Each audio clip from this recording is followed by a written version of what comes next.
This is David. Welcome back behind the velvet rope. Let's just get right into it because we are joined by my friend, the one, the only Miss Allison DuBois. Thank you. I'm I so mean, happy to be here. I was just saying, like, is this what it is? Oh, is this what our lives are? I mean, we like text, we talk, but is this like, I do this with friends. I'm like, man, it's like, is this what it's come to? If we want to have like a good full discussion, we do it on air. It says a sad state of affairs for me, not for you or anyone else. It's But a relationship. It's okay. It's a oh my, friendship. I'm glad you're here though. I mean, before we get into all of these things and that have just happened, we just thank you for watching. Hopefully, it wasn't too much torture. You just watched the second episode of Real Housewives of Beverly Hills for your homework, as you say, to come on this podcast. I'm not going to lie, it's not easy to watch. The commercials are easier to watch. You got to just do something else at the same time. Yeah. So, just watching the women, it's so difficult because a lot of them seem to, value themselves on a very high level. But aside from that, kind of seems like very set up scenarios. And it just doesn't come across as being genuine. This is like, it's going to be an interesting season. A lot of people so far are saying like snooze fest. Like a lot of people are loving it, but a lot of people are like, I hate to say it, like, where is Rinna? Like that's what a lot of people are saying. I mean, I don't blame them. And, watching Maurizio, sorry, that's how I pronounce his name because I just don't care. But him on Dancing with the Stars totally broke the stereotype of Latin men being able to dance. My dad was Miguel Gomez, so I'm half Latin. And he was a professional ballroom dancer, and I grew up in his dance studio. So I just assumed, they all were sort of, suave and cool and knew how to move. But I watched him dancing just out of entertainment and for my own information. And that is not the case. well, now he has voted off. This was his week. He's gone. Yeah. I think that really this whole thing with Kyle and like the scandal and just it did help them stay because I agree with you. He shouldn't have been here this long. I just don't think that is a coincidence. I think everything they do is for ratings and to further their careers. You do? You think this whole thing is because I really have to say, I'm not sure what to, there's been a lot of headlines recently that people are like, this is fake. This is fake. I don't know anymore. You really think this whole thing is set up? I lived in Beverly Hills. I guess Kyle doesn't actually, she lives outside of it or something, but like whatever. I saw publicity there is gold. That's their lifeline. It's the blood in their veins. It's what keeps their engine moving.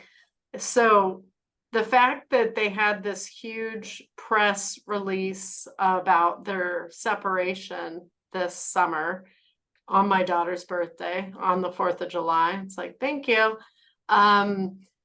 Just really speaks to that. And the timing, you can only believe in coincidences for so long before you look at it and say, this looks premeditated. So, do you think they are completely fine? Like this marriage is fine and this is all just, let's go through the motions? Because that's a lot. First of all, can I just say, I wish I had a poker face because I definitely can't hide how I feel. I have a very reactionary set of facial features. You and me both. So I think that with them in particular, when I read her 13 years ago, and I had never met her, I didn't know who she was, whatever. It was the first season of Housewives of Beverly Hills. So there was nothing to watch to see what the vibe was, to know what it was going to be like. I was just there for my friend at the time, Camille.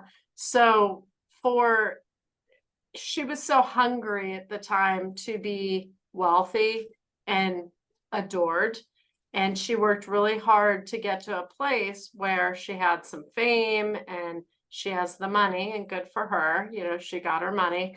But even back then, when I was saying that, I was saying it off the cuff because it's just what was coming to me. I didn't write that down ahead of time. I didn't know anything about her life. But I will say, a couple of years after that, I mean, I've met people, I know a lot of people, and I just don't believe they've been happy for a long time. It really killed me in the episode where she kept saying that the two of them were always on the same page. That this is the first time, this year is the first time that they've never not been on the same page. And that is absolute bullshit. Like, I know that. Yeah. I mean, well, listen, I didn't expect, I mean, I know you had this reading, you had nothing to go on, but I certainly didn't expect 13 years later for, you know, your name to come out of Andy Cohen's mouth on Watch What Happens. Right? I mean, Yeah, I mean, that was something. It's like, thank you, Andy. But it was interesting because Kyle, if you watch her face and her body language in the beginning of that episode, which I had just left the TV on, so I wasn't even paying attention. I was just texting and talking to my daughter. And I heard my name come out of his mouth and my head like snapped. I'm like, what? So I heard him bring me up to her, and you see her demeanor completely change, and she becomes disheveled in that moment. And I just find it so interesting, the power of me, that just hearing my name was unsettling to her. So one would have to ask themselves, why would everything about you, your energy, your facial expressions change when you hear a name if they're attached to something that you knew wasn't true? And you could say to yourself, we're happy, you were wrong, it wasn't accurate, whatever. But she didn't do that. I kept waiting for her just to say, Allison was right, she read it right, but we're working on it. And it would have gone away, but she didn't do that. She keeps using it because they're so boring that there's not a lot of episodes for them to have that sort of a catalyst moment to refer to that gets viewers to watch. This is about ratings. yeah, I mean, her demeanor did seem to change. I mean, I think you have a valid point. Like, if you look, people say things about me all the day, right? If they're Right. completely false, Right. I don't even need it. I laugh. And Right. let's just throw everything in like the kitchen sink under. That's like Who me saying to cares? you, oh my God, I saw you looking at that hot girl. You totally want her. Like a Mean Girls scene, you totally want her. Like she wants you too. Like you want her. But that would be ridiculous, right? Right. That's I would not the be case. like,